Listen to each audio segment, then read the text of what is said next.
এক সময় বলা হতো আমাকে একটা শিক্ষিত মা দেও, আমি একটা শিক্ষিত জাতি উপহার দিব। মাননীয় প্রধানমন্ত্রী জনাব তারেক রহমান সাহেবের ভিশন হচ্ছে আমাকে একটা দক্ষ জাতি দেন, আমরা উন্নত বাংলাদেশ গড়ে তুলব ইনশাআল্লাহ।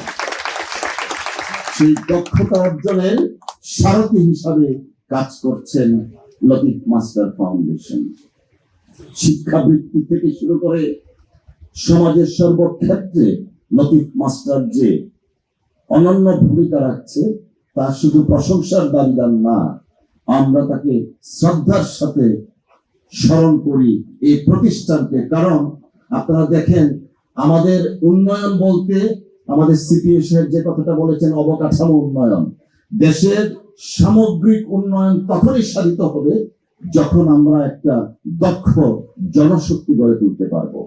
এইরকম প্রতিষ্ঠানের মাধ্যমে যারা দক্ষতা অর্জন করবেন তারা শুধু কাজ করবেন না, তারা কাজ শিখাবেন এবং কাজ করাবেন।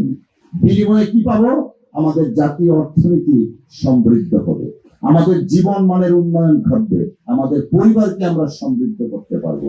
সেই পরিবার তথা সমাজ এবং রাষ্ট্রকে সমৃদ্ধ করার কারিগর হিসাবে এই প্রতিষ্ঠান কাজ করবে ইনশাআল্লাহ।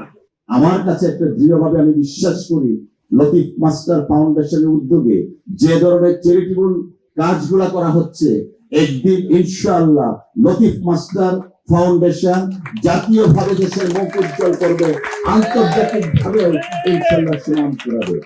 আমি লতিফ মাস্টার ফাউন্ডেশনের চেয়ারম্যান এবং সাবেক সচিব দুই ভাই, আরেক ভাই আছেন, তাদের প্রত্যেকের প্রতি আমরা অনুরোধ জানাবো।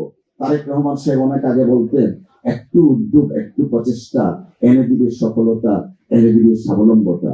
আজকে আমার কাছে মনে হচ্ছে তারা যেন সেই শহীদ জিয়ার যে আদর্শ, একটা উন্নত জাতি স্বনির্ভর বাংলাদেশ গড়ার যে আদর্শের ধারক বাহক বর্তমান মাননীয় প্রধানমন্ত্রী, তারই সত্যিকার অর্থের সারথি হচ্ছেন এই দুই ভাই। আমি তাদেরকে অভিনন্দন জানাই।